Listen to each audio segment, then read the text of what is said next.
Bienvenidos a este acto en homenaje a los excombatientes judíos caídos en la gesta de las Malvinas y a la presentación del libro Los Rabinos de las Malvinas.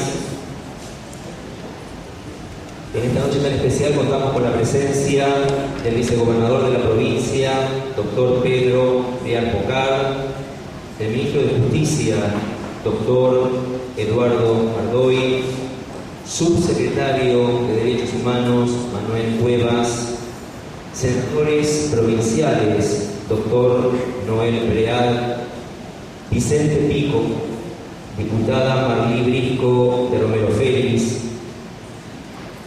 viceintendente Ernesto Meixner, concejal Justo Tur, delegado del INADI, doctor Hugo Guidón, decana de la Facultad de Derecho, Verónica Torres de Briar, en representación del Ejército Argentino, teniente coronel Andró, y en representación de la policía de nuestra provincia de Corrientes, comisario general Mario Benzul. Hemos recibido notas también de adhesión por parte del ministro de Educación, doctor Orlando Mació, del secretario de Planeamiento del Gobierno de la provincia, licenciado Sebastián Slovalle, de la Cámara Federal de Apelaciones, doctora Mirta Sotelo de Andró, de la Honorable Cámara de Senadores de la provincia, declarando de interés legislativo el homenaje al excombatiente Silvio Katz en representación de los soldados judíos que combatieron en la gesta de Malvinas, y del periodista Hernán Tocri, autor del libro Los Rabinos de Malvinas, del señor intendente Carlos Mauricio Espínola, de la Subsecretaría de Turismo, declarando de interés la presentación del libro Los Rabinos de Malvinas y el homenaje a Silvio Katz, firmado por la arquitecta Inés Presman, de la concejal licenciada Ataliba La Provida y del senador provincial doctor Brullas. Es para la comunidad judía de Corrientes un honor el poder contar esta noche con la presencia de Silvio Katz y del periodista Hernán Tocri en este homenaje de la comunidad judía correntina, única comunidad judía del interior del país que ha tomado esta iniciativa, teniendo en cuenta los hijos y soldados correntinos caídos también en la gesta de Malvinas, y también la presentación del libro del periodista Hernán Tocri, Los Rabinos de Malvinas. Por vuestra presencia, muchísimas gracias, y los dejamos en la presencia y en la palabra del periodista Hernán Tocri y el excombatiente Silvio Katz.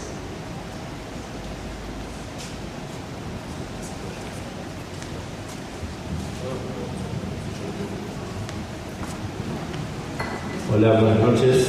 Muchas gracias por la invitación. Para mí es un honor estar acá presentando mi libro Los Rabinos de Malvinas, en una provincia tan especial con el tema de Malvinas como es la provincia de Corrientes. La modalidad que vamos a usar para esta charla hoy va a ser, yo lo voy a entrevistar a Silvio para que ustedes conozcan un poco cuál fue su historia, y después voy a contarles un poco de cómo fue esta investigación y cuáles fueron los resultados del trabajo sobre este libro que tiene que ver tan especial con la guerra de Malvinas. Después quedará abierto a todo el público para que puedan preguntar lo que deseen. Y la primera pregunta que tengo para Silvio es: ¿Cómo fue tu guerra de Malvinas? O sea, ¿cómo fue lo que vos viviste durante los meses que te tocó estar en las Islas Malvinas? Bueno, primero, buenas noches a todos. Gracias por invitarme y gracias por estar. Mi guerra fue una guerra como la de cualquier combatiente. Lo único que me diferencia quizás es el hecho de haber sido judío en Malvinas. Juro que no fue fácil. Me encanta hacer esta presentación en una provincia tan marinera como Corrientes, donde la gente sabe lo que sufrió un combatiente en Malvinas y donde se le da tanta tradición y tanto corazón al veterano. Mi guerra fue muy complicada ya desde antes de la guerra. ¿Sí? Yo digo que los castigos recibidos ya venían como parte de un plan sistemático de servicio militar. Yo hice servicio militar en la provincia de Buenos Aires, en el regimiento de Tablada, un lugar donde de entrada en el año 82 nos daban un listado donde teníamos que escribir qué opinábamos del gobierno, de facto, y de otras cosas, y cuál era nuestro credo religioso. Yo la verdad que a los 19 años opinaba muy poco sobre el gobierno de aquel momento, pero me sentí orgulloso de ser judío y marqué con un redondel mi credo religioso. Un error porque a partir de ese día el rusito, bailan los rusitos para toda la gente, era algo diario. El baile al que me refiero es el que hizo que muriera el soldado Carrasco y se terminara el servicio militar. ¿Sí? O sea, era parte de la idiosincrasia de ese regimiento, por lo menos. En Malvinas no solamente se siguió con esas prácticas, donde uno pensaba que, bueno, en realidad la vida de los oficiales y suboficiales dependían de nosotros, como la de nosotros, de las manos de ellos. Esas prácticas siguieron y se acrecentaron. Ellos decían que era la forma de disciplinarnos, la forma de que entendiéramos lo que era una guerra, y que de esa manera nos íbamos a hacer hombres a los 19 años. Al poco tiempo se aburrieron y decidieron que más que el ejercicio físico también existía tortura, tanto psicológica como física. ¿Sí? Y bueno, eso es un poco el resumen de lo que fue mi guerra de Malvinas. ¿Qué cambió desde que llegaste a Malvinas a lo que comenzó a pasar a partir del 1 de mayo cuando se iniciaron los primeros bombardeos ingleses? Y muchas cosas. Por ejemplo, a partir del 1 de mayo, al desaparecer parte de lo que era la jefatura del regimiento, irse para el pueblo y dejarnos abandonados con algunos oficiales y suboficiales, hubo más libertad de acción. ¿Sí? O sea, no había un control sobre la oficialidad y suboficialidad. Entonces, castigarnos era mucho más fácil porque no había un control, no había quien se hiciera cargo de nosotros. A partir del 1 de mayo empezaron las torturas más aberrantes, más sanguinarias, o sea, más ensañosas con respecto a todos los soldados. ¿Y en qué consistía el maltrato al que te sometían a vos? Y en lo personal, esta es la parte más difícil, ¿no? Una de las preferidas hacia mí era desde que me despertaba hasta que me acostaba, escuchar judío de mierda, judío traidor. El judío traidor creo que fue lo que más me dolió, porque yo con 19 años fui a defender mi país y no traicioné a nadie. Fui a poner mi pecho y la vida mía, que era mi tesoro más preciado, yo se lo estaba dando a la patria. Y escuchar que una persona me dijera traidor todos los días, 70 días de mi vida diciendo traidor, adelante de todos mis compañeros, que algunos de ellos, pocos gracias a Dios, terminaron creyendo que era así, ¿sí? Convencidos, quizás por ignorancia, quizás porque era más fácil estar del lado del poder que del lado mío que no tenía nada. Creo que esa fue la postura más terrible. Después, bueno, las físicas hay muchas para contar. ¿En qué se diferenciaba el maltrato que tenías vos con el que sufrían tus propios compañeros, que no fueron excepción en manos de lo que hizo el subteniente Flores Salvador, que fue todo. Y el maltrato psicológico con los demás excombatientes no existía casi, porque ya diciendo judío de mierda era liberado, ¿sí? O sea, toda la presión. La diferencia en cuanto a tortura física, había una que era una de las preferidas, que era hacernos poner las manos y los pies en el agua congelada, 20 grados bajo cero, teníamos que romper con el taco del borseguí y el hielo para poder meternos. Y bueno, los demás estaban 10 minutos y yo estaba 15 o 20, yo tenía un plus. Y cuando ya dejábamos de quejarnos por eso, me hacían poner la cabeza hasta que me dieran calambres y no pudiera moverme. ¿Y cuál era la actitud de tus compañeros frente a lo que te pasaba a vos y a la situación que tenías de diferencia? En un 90%, al terminar el serie de castigos, se acercaban al pozo donde yo dormía, donde yo vivía, y me consolaban, me abrazaban, me decían que estaban conmigo. Bueno, y un 10%, como yo te decía antes, preferían estar del lado del poder y no del lado del débil que era yo. Eso incluso no se doblegó cuando Flores Salvador hacía que ellos mismos te tuvieran que maltratar a vos. Jamás. Otra de las torturas a las que fui sometido fue el estaqueamiento. Se ha hablado mucho del estaqueamiento en estos años. El que no sabe lo que es clavar 4 estacas en el piso, atarnos las muñecas y los tobillos con un alambre o una soga, en calzoncillos y una remera de mangas cortas a 10 centímetros del piso, la misma temperatura, 10-20 grados bajo cero. Y bueno, a mí por ser judío me hacían orinar por mis compañeros. Bajo pena de que el que no me orinaba iba a pasar a estar en mi lugar, ¿sí? Mi mente creo que fue selectiva. Yo me acuerdo del castigo y no de quién me orinó, porque evidentemente la gente que después me venía a pedir disculpas. ¿Cómo y con qué lograbas mantenerte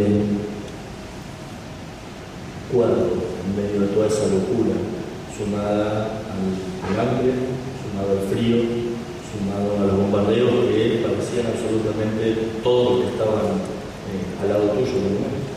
Sí, el hambre, el frío y el maltrato común era para todos, ¿no? Y no sé, yo con la ayuda de mis compañeros y pensando en mi papá, que había muerto hace años, y yo lo tomé como si fuera a charlar con Dios, yo charlaba con mi papá, y le he mandado cartas que obran en mi poder, de mi hermano, donde decía que bueno, que si moría iba a estar con mi papá de nuevo, que en los dos lados me esperaba gente, en el continente mi mamá y fuera en el cielo o tierra nueva. Durante esa época se planteó la posibilidad de que un camino fuera a prestar asistencia espiritual en la guerra de Malvinas. ¿En qué te hubiera ayudado a vos haber tenido esa posibilidad de una ayuda espiritual? En mucho, porque era alguien de afuera, era alguien que no estaba viviendo esa locura, era alguien que profesaba mi misma fe religiosa. No sé, alguien que me entendiera. Yo veía que había misas y los chicos iban a misa y venían con otro ímpetu, o sea, tenían su apoyo moral, su apoyo psicológico. Yo no tenía quien. Aparte, cuando había misa cerca de donde estábamos nosotros, que tampoco fueron muchas, pero fueron, a mí me hacían hacer movimientos vivos alrededor de la tropa, era patético, porque estaban dando misa y era una falta de respeto a lo que decían hacer ellos mismos, ¿no? ¿Cómo fue tu regreso? ¿Cómo fue esa gestión de tratar de insertarte nuevamente en la sociedad después de haber vuelto de toda esa locura que es una guerra, ¿no? Y fue más complicado que la guerra misma, porque volvimos con el mismo régimen dictatorial que te dice que nos había mandado la guerra, o sea que nos escondían, nos taparon, yo siempre digo lo mismo, nos barrieron abajo de una alfombra para que nadie nos viera, no nos permitieron hablar, nos mantuvieron callados, nos hicieron firmar papeles donde decía que todo lo que pasara psicológicamente, físicamente, era efectos de la vida, que la guerra no había modificado nada en nosotros, ¿sí? Yo tengo el recuerdo de que siempre para el 2 de abril lo muestran, vos sabés el nombre de un señor que tiene un gorro alto militar, que era lunes. bueno, que dice, hablando de las familias, dicen que nos iban a volver hasta más gordos, ¿sí? Yo volví, estuve internado en el Hospital Militar de Campo de Mayo, 30 kilos menos pesaba. O sea, yo volví con 42 kilos, 43 kilos. Mi mamá entró al hospital y no me conoció. Yo le decía mamá, mamá, y mi mamá miraba para todos lados y no sabía quién la llamaba. Tengo la desgracia de haber tenido un papá que escapó de la guerra de Alemania y eso hacía que siguiéramos los pasos de lo que hacía mi papá. Mi papá porque él no hablaba de la guerra, no se hablaba, ni casi nadie hablaba. Entonces, al volver, mi mamá pensó que lo mejor que podía hacer era callar a Silvio, que Silvio no contara nada. Eso psicológicamente me hizo más daño todavía, entre que después el primer gobierno civil, después de los militares, nos mezcló con los militares de aquella época. Yo recuerdo las palabras de Alfonsín en Semana Santa cuando dijo fue un grupo de combatientes, porque se sublevó la gente más bronca nos tenía, me parecía que también teníamos la culpa de sublevación nosotros. Yo reitero siempre que yo nunca fui militar, siempre fui, aún durante la guerra, un civil con un fusil en la mano, que nunca entendió para qué servía, que hoy en día sigue pensando que no sé para qué sirve tener un fusil en la mano. Y bueno, y a partir de ahí todo se hizo más difícil. Conseguir trabajo cuando uno presentaba el documento o ponía el currículum que era de combatiente de Malvinas, había varias reacciones, ¿no? Una era, no, mira, la verdad es que no, justo ahora ya estamos buscando más. Yo había ido con un amigo a buscar trabajo, mi amigo fue esto que yo y él quedó y yo no. O sea, no estaba buscando más hasta que yo me fui. Y otra era, no, vos tuviste una guerra, y no, mira si te salta la térmica, no queremos que lo hombres en el laburo. Entonces, reinsertarme laboralmente y psicológicamente, no sé si todavía terminé de hacerlo, sinceramente no sé. Me sirvió, yo digo siempre que hice un clic en el año 2001, no por dar lugar, nada que ver, sino que yo volví a ir a Malvinas. Tuve la suerte de volver a Malvinas. Tuve la suerte de que mi señora volviera embarazada de Malvinas. Mi primer hijo fue gestado en la isla. Y a partir de ahí es como que decidí encarar la vida de otra manera, buscar una solución, sacar toda la isla contenida, ni violencia, ni enajenación hacia la sociedad, dejar de buscar culpas, porque por más que yo buscara culpas en la sociedad no se iba a hacer cargo. Yo ya llegaba a dudar si la sociedad tenía culpa o no, porque loco era yo. 3 años después nací mi segundo hijo y yo me vi frente al espejo como una persona violenta, un padre que no iba a dejar nada en la vida para sus hijos. Tuve la suerte de empezar a hacer terapia, de buscar un nuevo camino. La terapia me ayudó muchísimo. Conocer un periodista que ustedes creo que ya conocen también, que me ayudó a sacar todo de adentro, toda la porquería que tenía, me ha hecho llorar más que dulce amor. Bueno, y empezar una nueva vida. Yo hoy soy otra persona. Me ha pasado que este 2 de abril es el primer 2 de abril que yo no sufro. Estamos a 16 de abril y yo lo estoy viviendo en plenitud, con orgullo. Le estoy dando a mis hijos el padre que se merecen.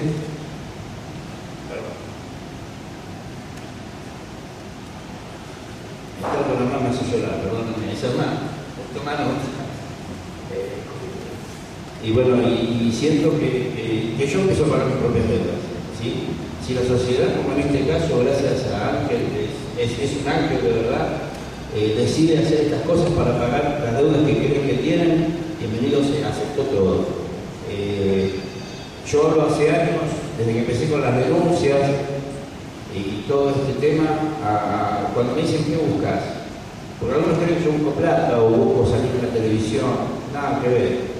Salgo gordo en la tele, como le decía amiga. Yo busco justicia, busco que la persona que me torturó no tenga una medalla de Malvinas y una pensión como yo. Y más que nada busco que Malvinas sea una historia para poder contar, ¿sí? Y no llorar cada vez que hablo del tema. Que mi hijo mayor me siga viendo como me veía hace 5 años en un Power Ranger. Que mi hijo más chico escriba la bandera como hace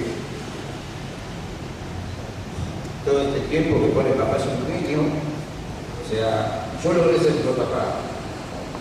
Entonces, todos los que digan que yo busco fama, plata, no, yo no busco nada de eso. Busco justicia. Me enteré por gente que está en el tema de los juicios, de que a partir de mi notoriedad televisiva, que no busqué, que hay más de 50 denuncias a partir de que yo salí y declaré, y ya está, yo estoy pago. O sea, si lo mío sirve para que la gente salga de su propia oscuridad, porque es una oscuridad terrible. Yo, otra cosa que digo siempre, y que no la dejo de sentir, que yo la escribí, pero en Malvinas murió, en el siglo XIX murió Malvinas. Si yo no volví a tener juventud, a mí me costó salir adelante más de 20 años,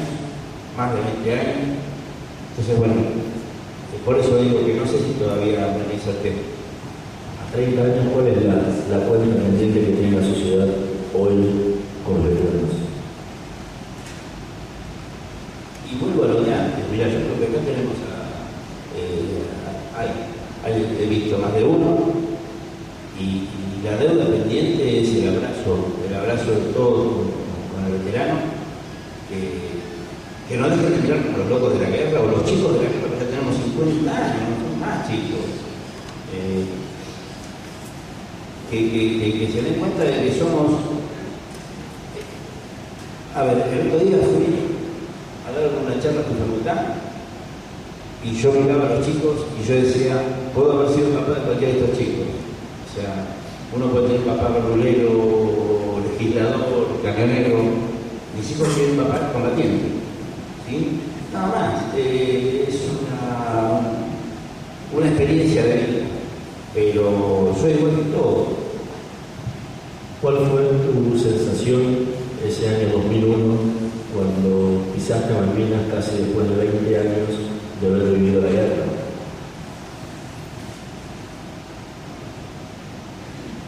Un montón. Primero dejé una mochila llena de piedras en la isla, me saqué esa sensación que tenía en la mente de ver todas las noches hacerse la luz, que era lo que pasaba en la isla con los bombardeos, ver el lugar en paz, me generó algo que yo aún hoy no lo puedo entender, o sea, cómo cambió el primer clic que hizo mi cabeza. Lo único malo, y que creo que le pasa a la mayoría de los veteranos que vuelven a la isla, es pisar el cementerio. Uno no se imagina afuera del cementerio cuando lo pisa. Siempre tiene esa culpa, sentimos la culpa de que nosotros por ahí tenemos que estar ahí y va la gente que murió, porque era una lotería, le podía tocar a cualquiera y uno dice, me parecía que estaba faltando el respeto yo pisando el cementerio. Hace unos años cuando te entrevisté me dijiste que era una cuenta pendiente volver a Malvinas y poder visitar el cementerio, que esa vez te había sentido arrepentido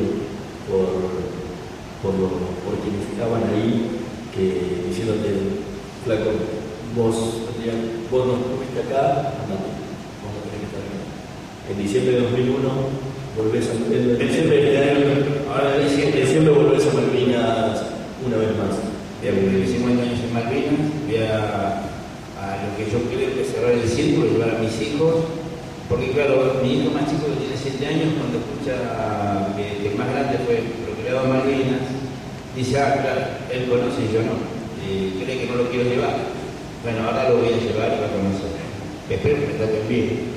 ¿Con qué expectativas vas ahora? Nada, voy de turista. Como fui la primera vez, no voy a provocar a nadie. No tienen la culpa de ellos que nosotros hayamos ido a tirarle piedras.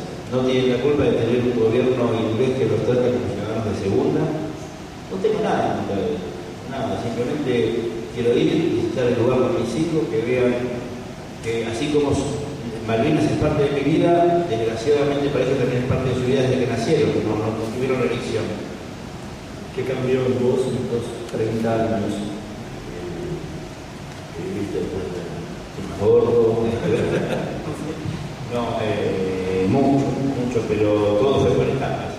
Los primeros 10 años fueron de una oscuridad total de llegar Malvinas, que es lo que me enseñaron tanto el gobierno militar de esa época como el primer gobierno civil de esa época. Los segundos 10 años fueron de decir, ¿y qué queda Malvinas? ¿Por qué sufro yo por algo que no me da nada? De la negación hacia la bronca, hacia la realidad. Y estos últimos 10 años es una lucha constante, de luchar por mis derechos, de, como decía antes, ser mejor madre para mis hijos, de dejar un legado, algo. No quiero, o sea, tengo la oportunidad de poder hablar y no me quiero callar ahora. O sea, no quiero, a ver, no soy un líder sindical, ni nada, o sea, ni es mi estilo de vida, pero si puedo ayudar a que aparezca un poco de luz, ahora quiero hacer eso. Hablando con algunos veteranos que sufrieron muchísimos tormentos durante la guerra, suelen decir que por momentos pasaron una etapa de su vida donde creyeron realmente que ellos eran culpables de algo y por eso habían merecido el trato que tuvieron. ¿A vos te pasó eso en algún momento? No del trato, sí del destrato de la sociedad cuenta. Yo dije, bueno, claro, nosotros fuimos, perdimos, nos rendimos, entregamos y debemos tener la culpa. Gracias a Dios fue corto el tiempo que sentí eso, porque sinceramente yo estoy orgulloso de la realidad de nuestro país, pero me siento muy argentino y eso no va a cambiar. O sea, ni un reclamo político, ni un reclamo judicial, nada va a cambiar el orgullo que yo siento de haber estado en mi país defendiéndolo. O sea, gracias a Dios cambió y ahora siento que no soy culpable de nada. Situaciones como las que vivió Silvio durante los casi 2 meses que estuvo en Malvinas, la vivieron muchísimos soldados de todo el país y muchísimos soldados judíos que combatieron, al igual que él, en las diferentes unidades que fueron desplegadas en las islas. Lo que vivió Silvio no fue una excepción que confirma la regla. O sea, el antisemitismo al que lo sometieron fue una cuasi moneda corriente que padecieron los veteranos, los soldados en ese momento judíos, en diferentes grados. Uno puede enumerarlos desde lo que va del maltrato verbal, desde el judío de mierda, hasta la tortura física y psicológica, como la que sufrió Silvio. Quizás el caso de él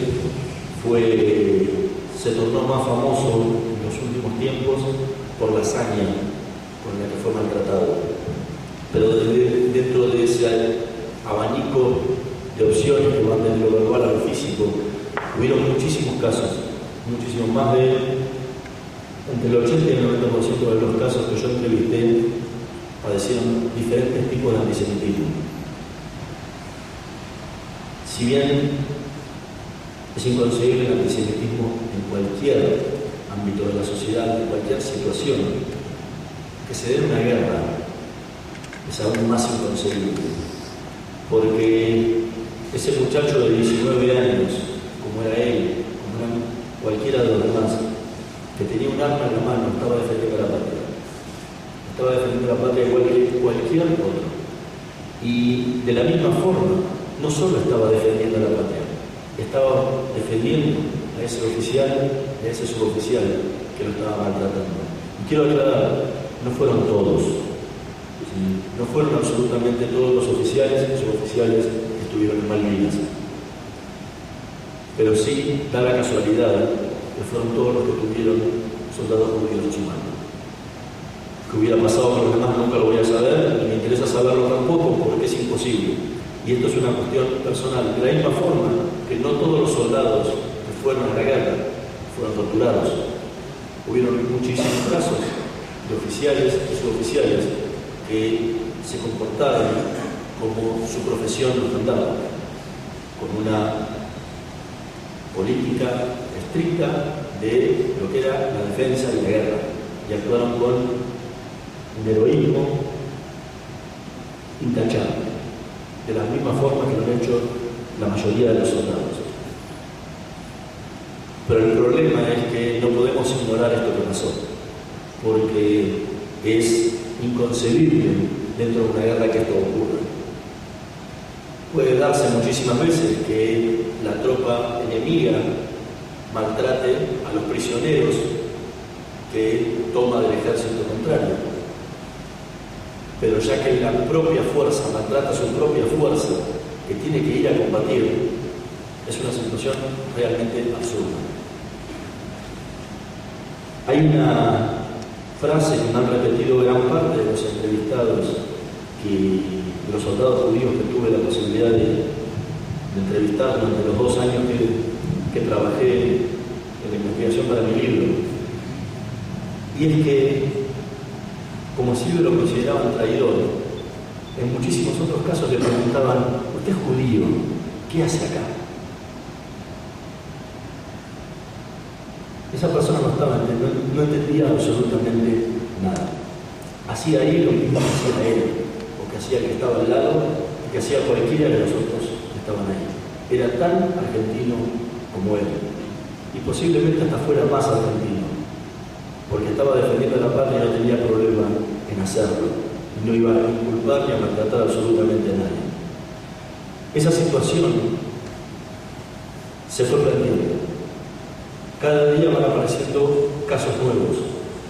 Al día de hoy yo logré encontrar 33 casos de soldados judíos que combatieron en Malvinas. Se han sumado 3 casos nuevos de excombatientes que han aparecido en las últimas semanas cuando la Asociación Mutual Israelita Argentina, GAMIA, en Buenos Aires, decidió hacer un homenaje que se va a llevar a cabo este jueves en la sede de Pasteur, en el barrio de Once, en Buenos Aires, e invitó a muchísima gente a participar, y ahí han aparecido otros casos que dijeron: yo también estuve en Malvinas, yo también soy judío. No existe un padrón de soldados judíos en Malvinas, no existe. Hay un padrón de todos los veteranos de guerra que participaron del conflicto, y es muy difícil saberlo. Uno puede buscarlo por apellido, hay prueba y error, puede contarlos o no. Hay casos de muchísimos apellidos sefaradíes que serían imposibles de encontrar, porque son imposibles de reconocer. Me han pasado casos, por ejemplo, de un veterano que se llama Alejandro Cruz, que con ese apellido nadie lo iría a buscar como un veterano judío, sin embargo pude encontrarlo para esta investigación. Así hay muchísimos casos. Calculo, y cada día tengo que ir extendiendo un poco más la estadística, porque con la cantidad de casos que me van apareciendo se me va acercando cada vez más a la cifra que yo creía antes que había. En un principio yo creía que había 40, ya son 36. Estoy muy cerquita de los 40 y posiblemente haya bastantes casos más. Podemos llegar a los 45, 50 casos. Y son historias nuevas que merecen ser conocidas por la sociedad. Esa cantidad de soldados judíos tenían una carencia muy grande. Esa carencia que Silvio comentó recién, que era la falta de asistencia espiritual. Y ese fue el segundo disparador de mi libro. Cuando yo comencé esta investigación en el año 2008, llevaba 10 años con este tema en la cabeza.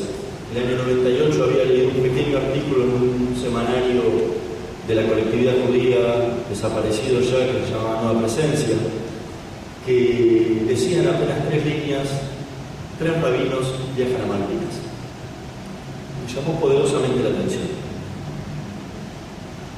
Me llamaba la atención porque no es común un rabino en las Fuerzas Armadas. No es común. Por otro lado, uno sabía lo que pasaba en los centros clandestinos de detención en esa época y el ensañamiento especial con el que eran tratados los judíos en ese ámbito. Están en Nunca Más, no estoy inventando nada nuevo. Entonces todo eso me hacía pensar un poco qué interesante el tema. O sea, no es una cosa que uno ve todos los días. Pero en el momento de empezar a investigar, me pregunté, ¿por qué es necesario un rabino en una guerra?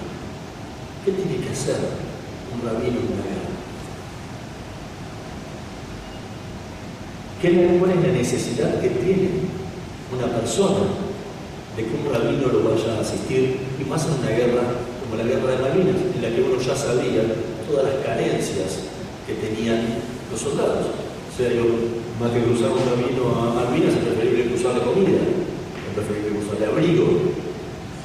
Pero leyendo sobre muchísimos conflictos bélicos en la historia y sobre la presencia de religiosos en los diferentes conflictos, en la Primera Guerra Mundial, en la Segunda Guerra Mundial, empecé a entender un poco más cuál era esa necesidad.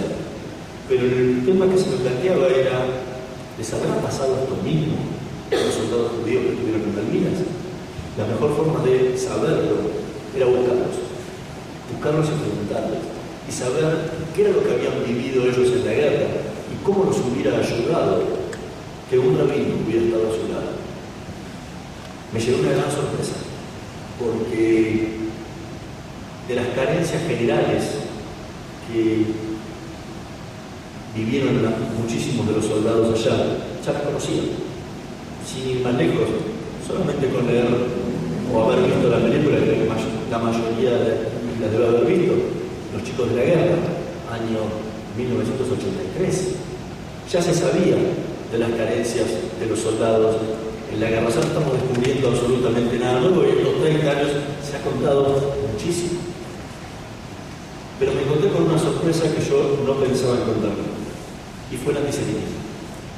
Esa cuota extra que padecieron los judíos en la guerra de Malvinas, y que lamentablemente, con el testimonio de casi 133 entrevistados a los que pude acceder, me fui dando cuenta que no era el problema de Malvinas.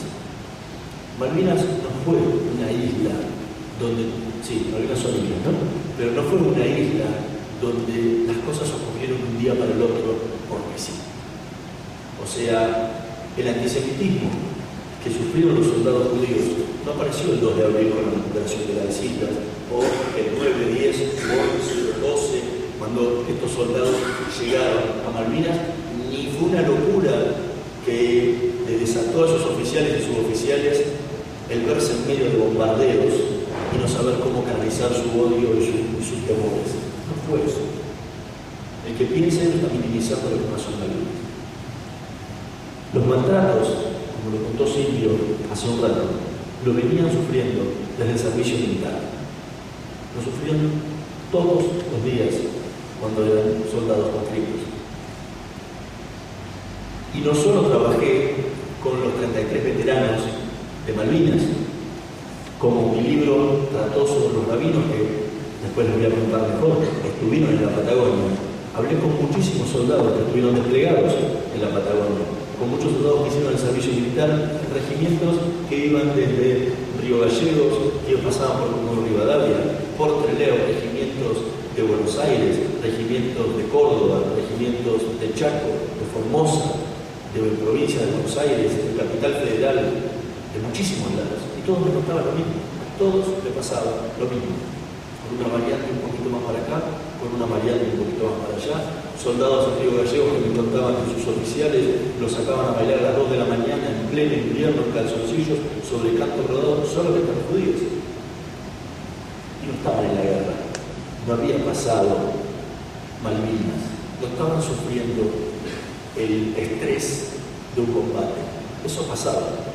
Y cuando hablaban con soldados de otras clases, no las 62 y las 63 que vivieron Malvinas en su mayoría, hablaba con los de las 62, de las 61, de las 60, de las 59, de las 68.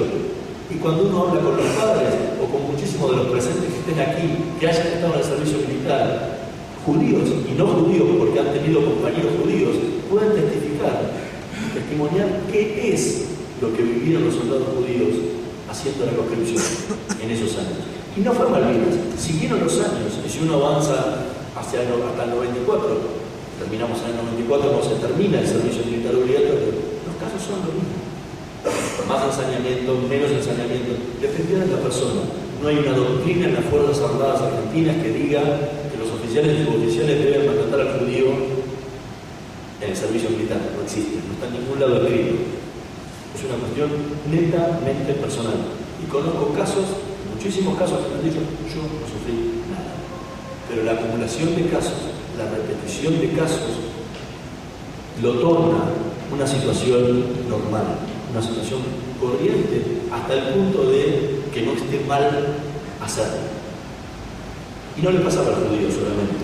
No me gustaría minimizarlo, si bien mi libro trata sobre esto.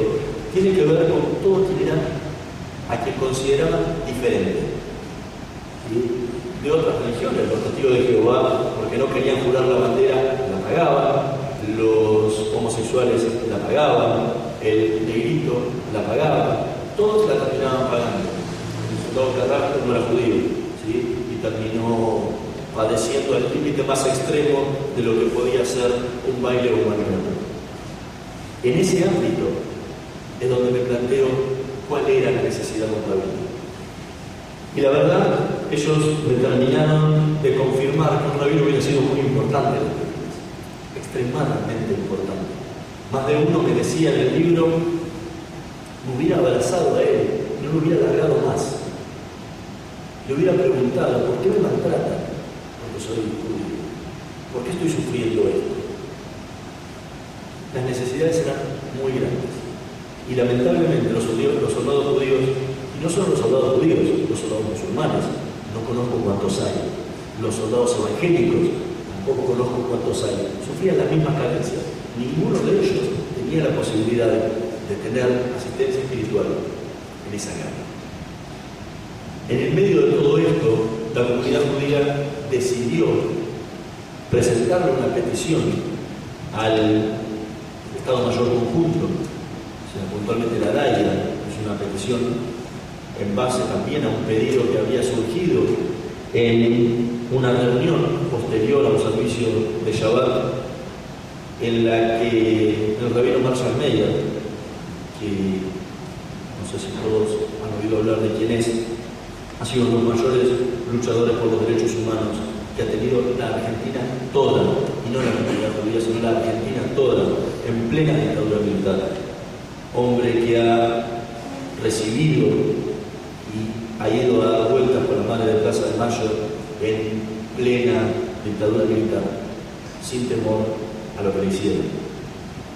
Que ha ido a visitar a los presos políticos en las cárceles cuando absolutamente nadie iba.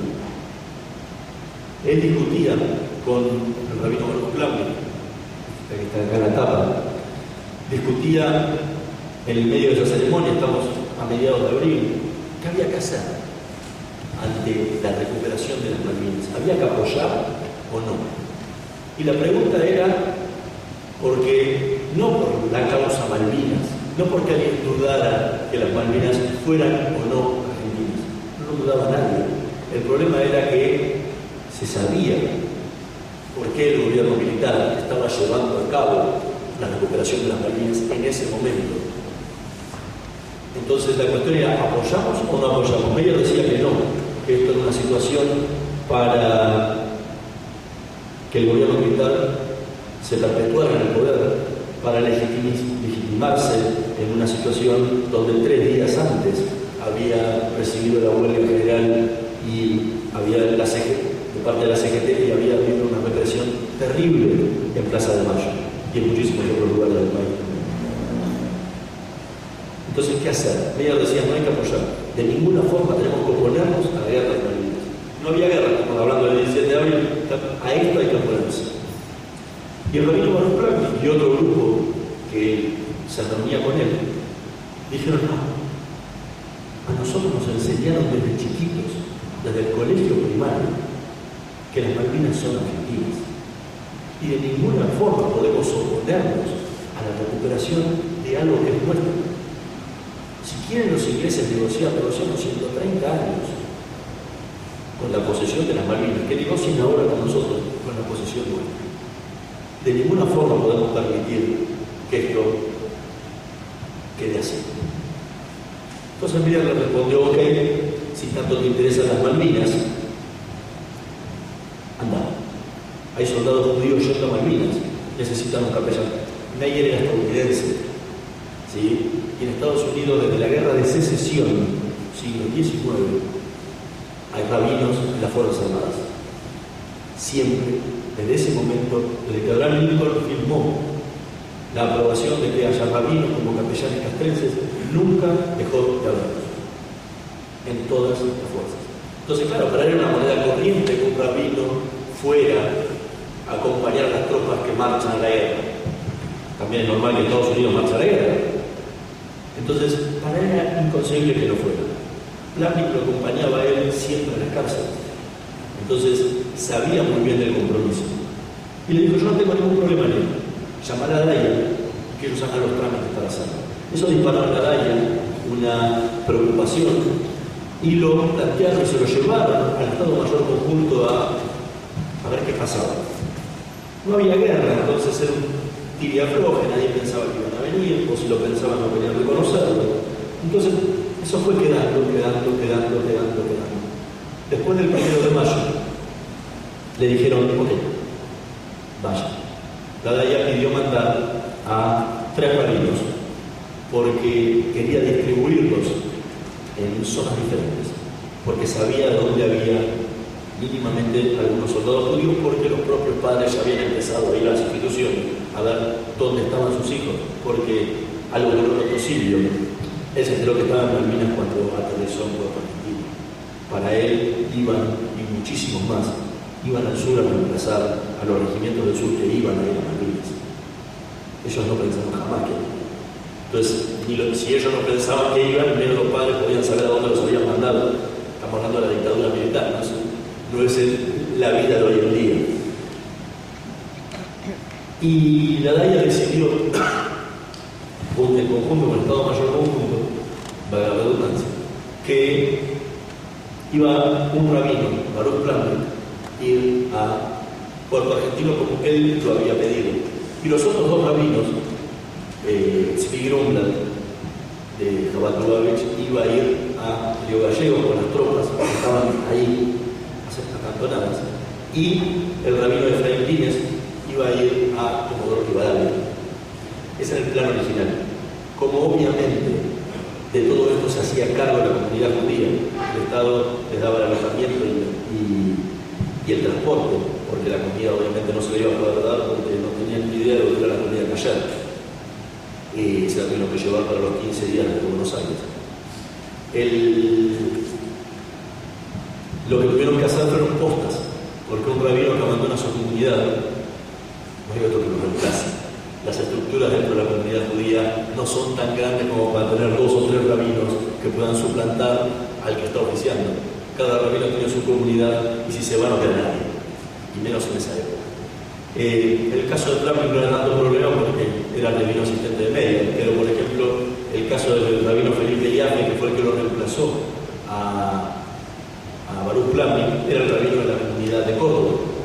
Cuando se fue no lo nadie. El caso de Tzvi Grumblat, no había otro rabino que lo reemplazara. Lo terminó reemplazando su hermano, Natan Grumblat, que cumplía otras funciones totalmente diferentes dentro de su comunidad. Y el rabino Efraín Línez no tenía reemplazo directamente. La presencia de rabinos en las Fuerzas Armadas en la Guerra de Malvinas es una de las contradicciones más grandes que hay en el tema de Malvinas, por todo esto que le contábamos, por ese antisemitismo que se vivía, que fuera ese mismo gobierno el que aceptara que estos rabinos fueran. Pero aparte, es un hecho sumamente trascendente para la historia argentina. Los rabinos de Malvinas, estos 5 rabinos, son los primeros y únicos religiosos de una fe que no sea la católica que prestaron servicios en las Fuerzas Armadas argentinas, los únicos. Antes que ellos, nunca hubo un capellán de otra fe que no fuera la católica. Al día de hoy, son los únicos religiosos que han logrado esto. Estamos en pleno siglo XXI, donde ha habido una política de modernización y apertura de las Fuerzas Armadas inmensamente grande en los últimos años, donde el rol de la mujer ha comenzado a incrementarse cada vez más, donde hay materias en la currícula militar que tienen que ver con los derechos humanos.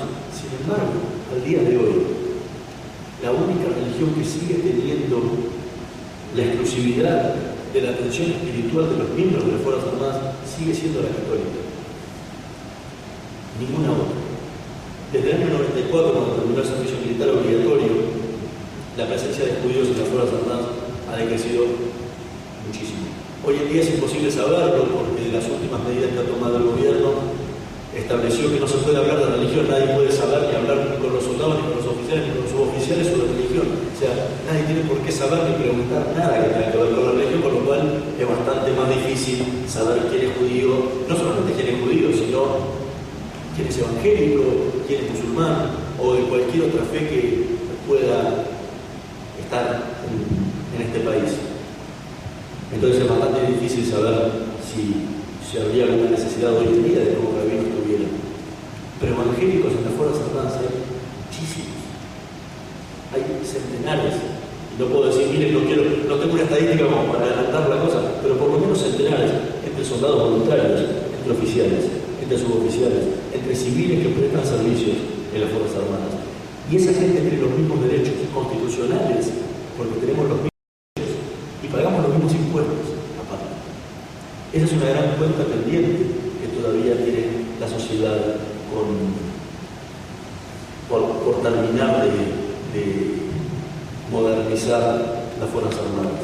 Ahora, esto hace trascendente el hecho de los rabinos, porque son los únicos, y no merecía quedar en el olvido esta experiencia que ellos habían tenido. El rabino Barón Plumlee se embarcó el día 12 de mayo del año 1982, un poco todo lo que va a decir. El general García, que era el comandante del 5º Cuerpo de Ejército en ese momento y primer gobernador de las Islas Malvinas, tanto poco recordado en la historia de Malvinas, porque asumió como gobernador el mismo 2 de abril, luego del desembarco argentino y de que depusieran al gobernador inglés, y asumió hasta el día 7 de mayo, en que Menéndez tomó el mando y García retornó al continente para hacerse cargo de todo lo que fue el teatro de operaciones del Atlántico Sur. El general García, cuando el Estado Mayor Conjunto le envía el telegrama diciéndole que tenía que recibir a rabinos, le comenta al coronel Solís, que era el director del Departamento de Asuntos Civiles, encargado de toda esta situación, que él de ninguna manera va a recibir a ningún rabino. No le interesa, no tiene necesidad de ningún rabino, los rabinos no tienen nada que hacer ahí. Discuten Solís con García sobre la necesidad y sobre la importancia que tiene un rabino estando ahí, y que él tiene que dejar de lado sus tradiciones con las que fue criado y entender que los judíos tenían esas mismas necesidades que los soldados católicos. Finalmente García accedió, afortunadamente, porque decía que de ninguna manera iba a cumplir la orden del Estado Mayor Conjunto. O sea, se declaraban rebeldía porque era una orden. Finalmente Bartolomé llegó ese 12 de mayo a Comodoro Rivadavia, pero se encontró con una sorpresa. Él tenía que embarcarse en un avión de la Fuerza Aérea Argentina rumbo a las Islas Malvinas. Él iba solamente de escala, ese mismo día o al día siguiente o cuando se pudiera, porque a partir del 1 de mayo ya los vuelos a Malvinas no eran fáciles. Estaba la zona de exclusión, los bombardeos cada vez eran mayores y los vuelos de Fuerza Aérea llegaban cuando podían, haciendo un acto de heroísmo, volando al ras del mar y desafiando todas las leyes de la guerra posibles para poder evadir los radares ingleses y que los derribaran. Cuando llega ahí a Pratt le dijeron: mira, Rabino, usted no va a poder subirse a un avión de la Fuerza Aérea, porque usted es un civil, y los aviones de la Fuerza Aérea solamente subimos a militares, cruzamos solamente militares. Esta fue la primera gran mentira, porque ustedes sabrán que colegas míos, periodistas, cruzaron las Malvinas y reportaron desde las Malvinas. Esa gente no era militar, eran civiles, considerados de estatus diferente al del rabino, porque eran ellos sí, y el rabino no. Esta cuota de antisemitismo que había vivido Jacques García sin saberlo él, estaba presente también en la decisión, y también en la decisión de las propias peleas de las Fuerzas Armadas. El propio brigadier Crespo me comentó varias veces que él jamás se enteró que tenía que cruzar un rabino. O sea, nunca el ejército le dijo a la Fuerza Aérea: usted tiene que cruzar. Y era el único encargado de cruzar, no había otro que pudiera cruzar. Al rabino le dijeron que iba a cruzar a cambio, porque no le dijeron: usted se queda acá. Le dijeron: usted va a cruzar en el avión de la Cruz Roja. La Cruz Roja Internacional estaba desde hacía varios días esperando en Comodoro Rivadavia que la Fuerza Aérea le asignara un avión para cruzar las Islas Malvinas. Ese avión que iba a cruzar necesitaba obviamente del salvoconducto británico, porque no iba a cruzar un avión de la Cruz Roja tratando de hacer las piruetas que hacían los aviones normalmente argentinos, sino que como era un organismo internacional reconocido por todos y por las leyes propias de la guerra, los británicos tenían que decir: ok, este avión no se bombardea. Como símbolo de Cruz Roja había que dar patente, había que dar un montón de cuestiones burocráticas. Pero ¿qué pasó? Ese avión de la Cruz Roja nunca cruzó. Los delegados de la Cruz Roja, que estaban acompañados en ese momento por un delegado de la Cancillería Argentina, que luego, da la casualidad y las vueltas de la historia, se transformó en embajador, y el embajador argentino en Inglaterra, el embajador Federico Virrey, último embajador antes de que asumiera Alicia Castro ahora. Él los acompañaba. Siempre le daban una excusa por el que no podía cruzar. Es entendible, ¿sí? La excusa era estratégica. La pista de Puerto Argentino había sido bombardeada el 1 de mayo y estaba semi-destruida. Y muy inteligentemente, las tropas argentinas la camuflaron para que la pista pareciera más destruida aún de lo que estaba. Y que los ingleses pensaran que esa pista no estaba operativa. Con lo cual, los engañaban. Entonces, los aviones que sorteaban los radares ingleses, volaban muchas veces de noche al ras del mar, llegaban y podían seguir abasteciendo a las tropas argentinas en Malvinas, cosa que hicieron hasta el mismísimo 14 de junio, a la mañana, día de la rendición. O sea, ese plan surtió efecto, claro. Si tenían el salvoconducto inglés y despegaba de Comodoro Rivadavia un avión de la Fuerza Aérea Argentina y aterrizaba en el aeropuerto del Puerto Argentino, quería decir que la pista estaba operable. Pueden imaginarse que al día siguiente que volvió el avión, el primer bombardeo iba en pista. Entonces, esa cuestión estratégica estaba en claro. Ahora, lo que se planteaban los representantes suizos, que eran los que estaban ahí representando al organismo, era lo mismo que pensaban los rabinos. ¿Y saben qué? Los miembros de la Cruz Roja jamás se enteraron que tenían que cruzar un rabino en su avión. Se enteraron cuando yo se los conté. Se sorprendieron de no saber que iba un rabino y ni sabían que había un rabino en Comodoro Rivadavia. Todo lo que pensaban ellos era exactamente lo mismo y concuerda con lo que pensaban los propios rabinos. O sea, no querían que cruzáramos.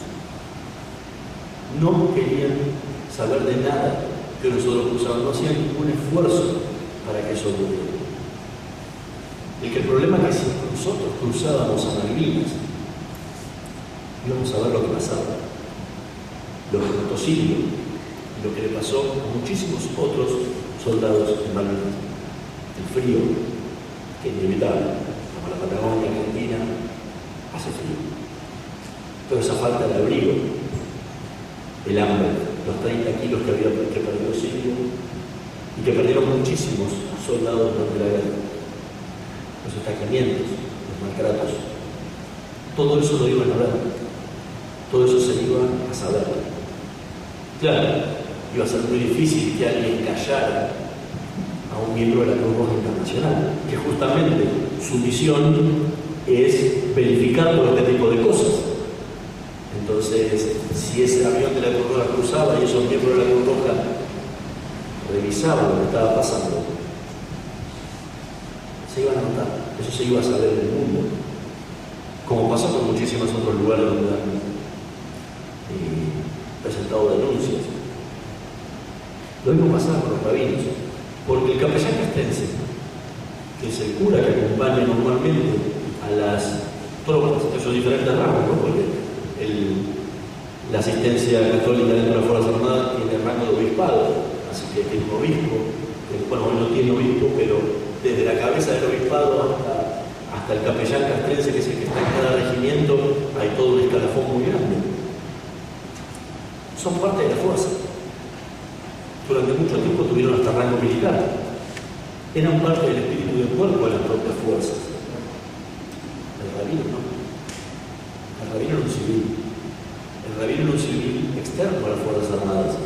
Y encima da la paradoja que el rabino que estaba asignado a las Islas Malvinas era un luchador por los derechos humanos, que estaba ahí y que iba a ir a ver eso. ¿Quién lo iba a callar al rabino cuando volviera a Buenos Aires? ¿Quién le iba a decir a ese rabino, no cuente que el soldado Katz sufrió antisemitismo, que el soldado X sufrió antisemitismo? ¿Quién le va a decir que no lo cuente? Si ese rabino iba a las cárceles donde nadie entraba, era imposible. Entonces era mejor que no fuera, que se quedara ahí. Y muy inteligentemente la presencia de los rabinos fue aprovechada en ese momento por quienes estaban en Comodoro Rivadavia, conduciendo todo lo que era la parte continental de la guerra. El rabino Barón Brami se tuvo que quedar, no lo devolvieron a Buenos Aires, sino que claro, nunca le iban a decir: usted no va a viajar, usted tiene que esperar la Cruz Roja, tiene que esperarlo, se queda acá. La Cruz Roja se hartó de esperar, ¿sí? Llegó un momento en que se cansaron de estar en Comodoro Rivadavia y que le fueran peloteando la decisión. Entonces se tomaron el primer avión que pudieron a Buenos Aires, de Buenos Aires se tomaron un avión a Montevideo, y en Montevideo se subieron a un barco inglés que iba rumbo a Malvinas. Lamentablemente llegaron el 14 de junio, cuando ya se había terminado la guerra. Entonces lo máximo que pudieron verificar y constatar fue el trato que le dieron los ingleses a los soldados, oficiales y suboficiales argentinos luego de la rendición. Ya no era un tema el trato de los argentinos con los argentinos. Y verificaron obviamente cómo había sido tratada la población civil en Malvinas, y eso consta en el informe presentado por la Cruz Roja, se puede acceder por internet el día de hoy, donde habla de que es uno de los mejores conflictos en el que se han respetado las leyes de la guerra, los convenios de Ginebra, de ambas partes. El rabino no podía hacerlo todo.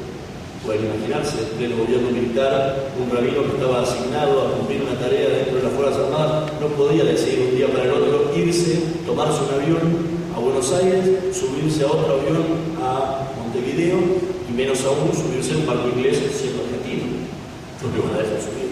O sea que el rabino no podía hacer nada, el rabino tenía que quedarse ahí, era paradito, esperando a ver qué le pasaba. Entonces, inteligentemente decidieron que 2 rabinos en Comodoro Rivadavia era demasiado. Entonces asignaron al rabino Efraín Dínez a un nuevo destino, que fue la zona de Trelew, Rawson y Puerto Madryn.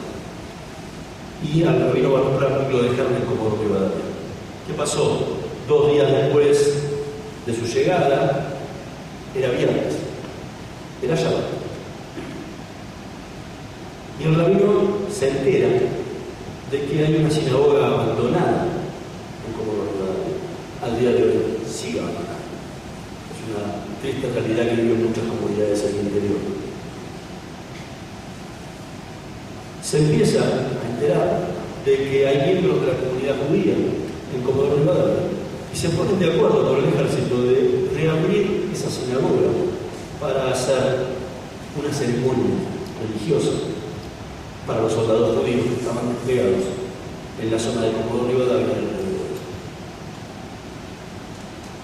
Varios soldados judíos fueron a ayudar a limpiar esa sinagoga que estaba repleta de polvo por los años que llevaba abandonada. Y se llevó adelante el 14 de mayo, se llevó adelante la primera ceremonia religiosa judía en la historia de la Argentina, dentro del ámbito de las Fuerzas Armadas. Esta foto dio la vuelta al país entero. Esta foto fue tapa de Clarín, fue doble página de la revista La Semana, de buena circulación en la época, fue doble página de la revista 7 Días. Esta es la foto de La Semana.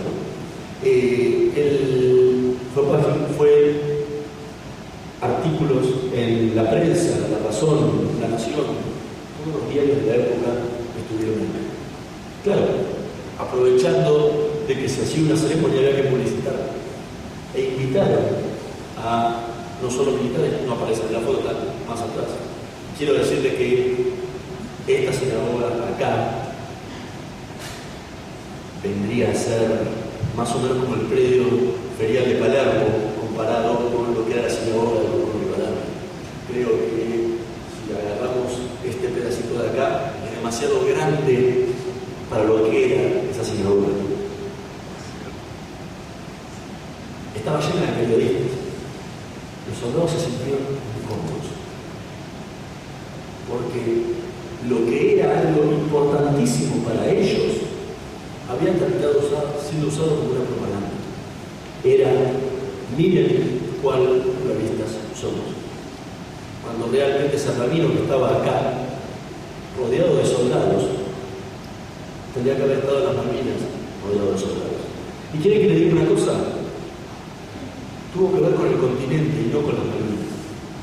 Las fuerzas que estaban en las Malvinas recibieron el día 12 de mayo un telegrama emitido por el Estado Mayor Conjunto, el mismo telegrama que recibió García, en la que le notificaba que Flavio iba a volar a Puerto Argentino. El general Menéndez recibió este telegrama y convocó a todos los jefes de unidad que estaban en la zona de Puerto Argentino a una reunión por ese tema y otros más que iban a tratar. Y los consultó. Consta en el libro de Balsa sobre Malvinas esa reunión. Más allá de que yo la constaté con todos los jefes de unidad que hablé en su momento, menos con uno que falleció. Bueno, actualmente ya fallecieron 2 de los que estuvieron en ese grupo. Y todos los jefes de unidad me preguntó si estaban dispuestos a recibir a un rabino en Malvinas. Todos los jefes de unidad dijeron que sí. Estaban totalmente de acuerdo en que un rabino fuera de Malvinas. Menos uno. Mohamed Ali dijo que no. No le dieron bola. Siguieron adelante. Menéndez le ordenó a los jefes de unidad que realizaran un censo de soldados judíos en las Malvinas. Había que saber dónde estaban los judíos. Hubiera sido una locura pensar que el rabino iba a cruzar, que iba a ir unidad por unidad, trinchera por trinchera, preguntando si había algún judío ahí parado. Hubiera sido una tarea interminable y una locura. Entonces, ¿qué hicieron? Los propios jefes de unidad bajaron la orden a sus subalternos y ese censo se hizo. Yo accedí a una unidad del Regimiento 3 de La Bala, el Regimiento de Silvio, donde me regaló la copia el actual teniente coronel retirado, que él mismo fue el que llevó a cabo ese censo y estaban los apellidos de cada uno, de dónde estaba situado cada uno. Ese censo se hizo y se hizo en todas las unidades. No que obviamente se han incluido todos los documentos en Malvinas, como ocurre en cualquier condición de cualquier fuerza armada del mundo. Ese censo lamentablemente no llegó, hubiera sido una forma mucho más fácil de investigar el tema de Malvinas sabiendo quiénes eran todos. Pero lo que quiero demostrarles es que estaba todo preparado para que el rabino viajara. Muchos soldados judíos fueron notificados de que el rabino iba a viajar. No solo eso, sus familias le notificaban desde Buenos Aires en cartas que ellos recibían que iba un rabino para allá, que iba a estar con él próximamente. O sea, estaba todo dispuesto, pero no se hizo. A cambio, quedaron en la Patagonia. Y cuando hablé con los soldados que estuvieron en la Patagonia, pude vivir algo impresionante. Y es lo que hubieran vivido los soldados judíos en la guerra de Malvinas si esos rabinos hubieran estado con ellos. La emoción, la sensación de liberación, la sensación de respiro que vivieron esos soldados que estuvieron con los rabinos fue única. No podían creer lo que estaban viviendo. Lamentablemente, eso no pudo ocurrir en el caso de la guerra de Malvinas y fue una cuenta pendiente muy grande. Ahora muchos se preguntarán, ¿por qué? ¿Por qué los rabinos fueron autorizados a viajar? Porque la autorización era a ir. Después lo que pasó en adelante es otro tema. Pero ¿por qué los rabinos sí? Y una pregunta que yo me hacía, digo, bueno, ¿alguno más habrá pedido esto mismo? Sí, la FAIA. La FAIA es la Federación Argentina de Iglesias Evangélicas. Solicitó, luego de que vio esta foto en todos los diarios y se enteró que los rabinos viajaban a Malvinas, solicitó exactamente lo mismo ante el Estado Mayor Conjunto. Incluso las primeras vueltas dijeron que sí, que no había problema. Le llegaron a mandar los nombres de los 4 pastores que iban a enviar ellos a Malvinas de la Patagonia. Nunca llegaron. Pero no es que nunca llegaron a las Islas Malvinas, nunca llegaron a la Patagonia, nunca nos autorizaron a viajar. A mí me quedé más duro todavía de lo que pasó acá. ¿Por qué los judíos sí, los evangélicos no? Ya era una extraña exclusividad a la que no estábamos acostumbrados normalmente en épocas de la dictadura. Y ahí hay algo que me plantearon muchas veces, que lamentablemente no tengo ninguna prueba, pero estoy casi seguro de por qué ocurrió. Y no tiene que ver con el rol que cumplió Israel durante la guerra de Malvinas. El Estado de Israel fue, durante todo el conflicto de Malvinas, la mayor ayuda militar que tuvo la Argentina. Algo, si usted le resulta extraño un rabino de las Fuerzas Armadas, más extraño resulta todavía este vínculo entre las Fuerzas Armadas y el Estado de Israel, que no tiene que ver con la guerra de Malvinas.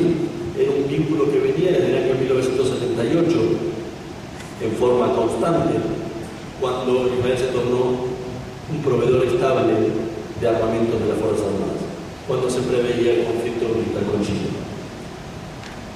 Durante la guerra de Malvinas, la mayoría del mundo nos dio la espalda.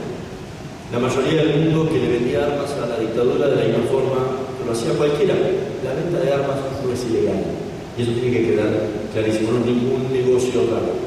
¿Sí? Es raro cuando hay un bloqueo de armas y se transforma en tráfico de armas.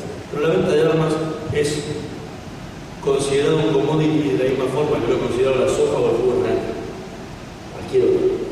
Se usan para fines diferentes, obviamente.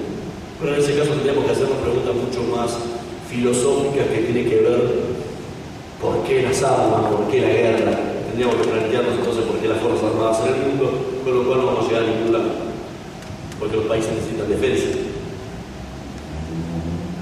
El rol de Israel en ese momento, uno de los, fue esencial para las Fuerzas Armadas argentinas. Hubieron al menos 5 países que en diferentes formas ayudaron a la Argentina como nadie. La mayor ayuda vino de Israel. Luego, la ayuda peruana fue única e irreemplazable, porque ninguna ayuda israelí hubiera sido posible sin los peruanos, que se encargaron de comprar en nuestro nombre todos los armamentos en Israel y enviarlos en sus propios aviones desde Tel Aviv a Lima, para que nosotros fuéramos a buscarlos con nuestros propios aviones y los trasladáramos a la Argentina. Lo que hizo Perú durante la guerra de Malvinas es único, merece el respeto y la admiración de todo el pueblo argentino y no la increíble respuesta que le dimos durante la guerra en Ecuador, donde le metimos tropas a quien en ese momento era su enemigo. Perú nos firmó órdenes de compra en blanco, certificados de destino final en Lima, para que nosotros completáramos en Buenos Aires lo que queríamos, compráramos en nombre de un país que no era el nuestro, todo lo que nosotros necesitábamos. Eso no lo hace nadie. Y no sé si en la historia de las guerras en el mundo hay casos similares a lo que hizo el Perú.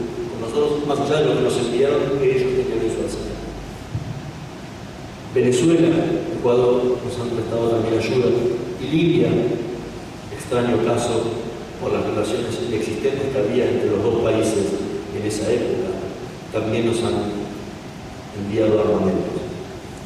Claro, yo me pongo en el rol de las Fuerzas Armadas en ese momento, lamentablemente para consultarle esto, todos los miembros más importantes del Estado Mayor Conjunto que tomaron estas decisiones están muertos, ninguno lo puede decir, y del lado de la comunidad judía, que fueron los que negociaron la llegada de los rabinos, tampoco se lo puede preguntar, porque obviamente ellos no saben por qué los otros tomaron la decisión de aceptar un pedido que le hicieron.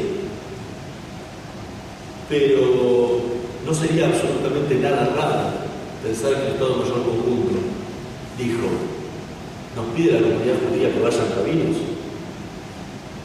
Israel está mandando armas.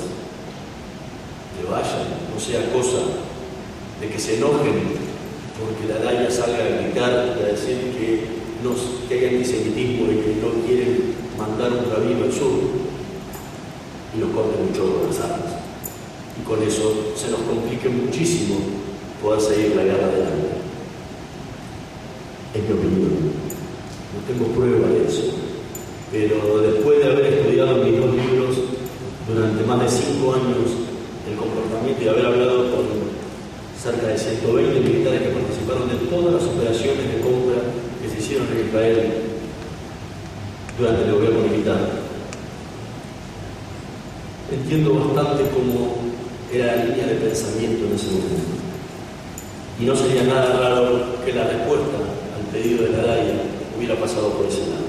Por eso, afortunadamente, digo afortunadamente porque fuimos los únicos, los judíos tuvimos la posibilidad de que nuestros rabinos estuvieran allí en el sur. Extrañamente, una guerra sirve para aprender muchísimas cosas, y especialmente de los errores cometidos, para no volver a cometerlos. Pero en este caso, extrañamente, sirve para aprender de los aciertos y pensar que un gobierno militar acusado internacionalmente de antisemitismo dio el gran paso adelante de haber permitido que un religioso de otra fe que no fuera la católica estuviera prestando asistencia espiritual a la Fuerza Armada, y que eso se podía hacer. Y y como suelen llamar los abogados, saltó jurisprudencia. Eso se hizo, era viable, era posible. Entonces nos sirve para aprender hoy en día que tenemos una democracia que ya lleva casi, estamos en el 83, no me quiero para hacer cuentas hoy, pero del 83 al 2013 ya van a llevar 30 años, estamos en los 21. Se puede cambiar estas cuestiones, pero no para los judíos. Hoy sería innecesario un capellán castrense rabino, porque posiblemente la cantidad de judíos en las Fuerzas Armadas sean muy chicas y muy dispersas, posiblemente entre las diferentes unidades y regimientos del país. Pero sí hay otras fes en el país que son muchísimo más grandes que la nuestra y que merecen tener este mismo derecho que tienen los católicos, porque viven en el mismo país, tienen los mismos derechos y las mismas obligaciones y pagan exactamente los mismos impuestos. Les cuento un caso que es con lo que termina el libro, y es que hace unos años que hay un capellán rabino en el Servicio Penitenciario Federal y en el Servicio Penitenciario bonaerense, que recorre constantemente las cárceles, la cárcel de Devoto, la cárcel de Marcos Paz, la cárcel de Seiza, las diferentes cárceles que rodean la ciudad de Buenos Aires, prestando la asistencia espiritual a los presos judíos que hay en el país. El rabino se llama Mario Hendler, un rabino que trabaja en el Seminario Rabínico Latinoamericano en Buenos Aires, cumple esta función aprobada, obviamente, por el Estado argentino, por el Estado provincial y por el Estado federal. El sueldo del rabino Mario Hendler lo paga el Seminario Rabínico Latinoamericano. Los viáticos del rabino Mario Hendler los paga el Seminario Rabínico Latinoamericano. El capellán católico que cumple su misma razón lo paga el Estado, o sea, todos nosotros. El rabino es un capellán de segunda, no tiene los mismos derechos que tiene el capellán católico.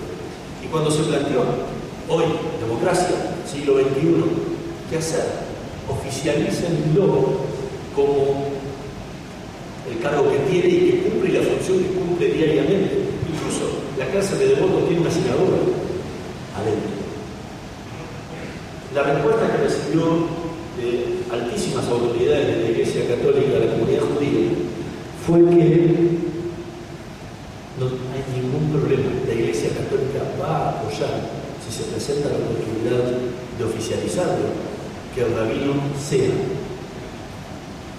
capellán exactamente igual que el católico. Pero le dijeron, hay un pequeño problema. Si con ustedes no tenemos absolutamente ningún problema. El tema es que si nosotros oficializamos al rabino, atrás de ustedes vienen los evangélicos. Y eso nosotros no lo vamos a tolerar de ninguna forma.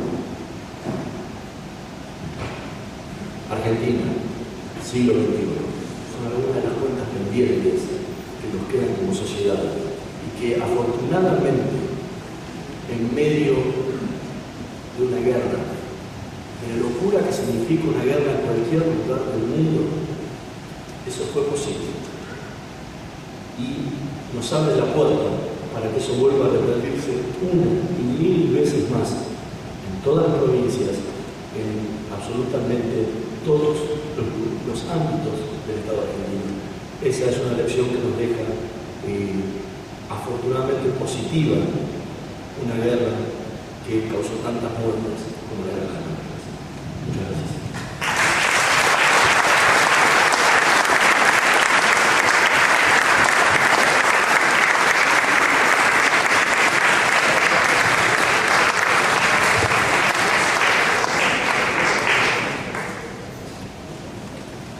El Centro Blanca Corrientes, organizador de esta actividad, quiere Agradecer la presencia de Hernán Dobri y entregarle un presente por su paso por nuestra comunidad y por supuesto a todos los presentes en esta noche. Por eso vamos a invitar al viceintendente Ernesto Meixner, a la decana de la Facultad de Derecho Verónica Torres Ebrear, y en representación de la comunidad judía de Corrientes, al señor presidente de la Asociación Israelita Latina, Miguel Capullán, a hacer entrega de una plaqueta por su investigación al periodista Hernán Dobri, que nos acompaña esta noche.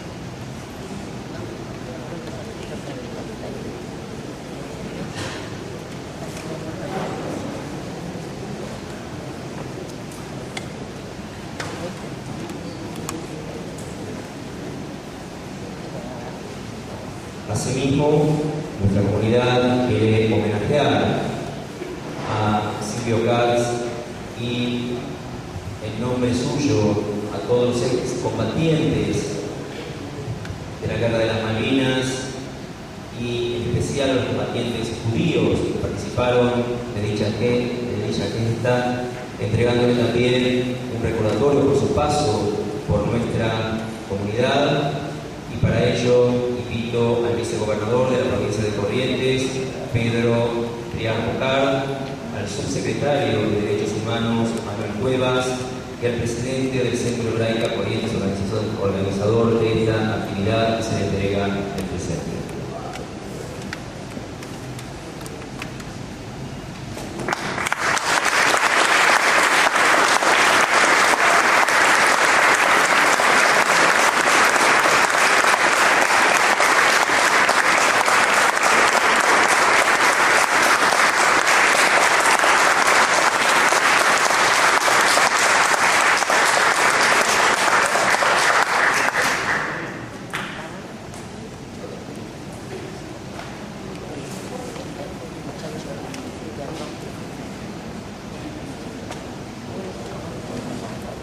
En nombre del Centro Hebraica Corrientes, organizador de esta actividad, justamente con la Sociedad Cultural Israelita Sholem Aleichem y la Asociación Israelita Latina, agradecen la presencia de todos ustedes. Les decimos muchísimas gracias y buenas noches.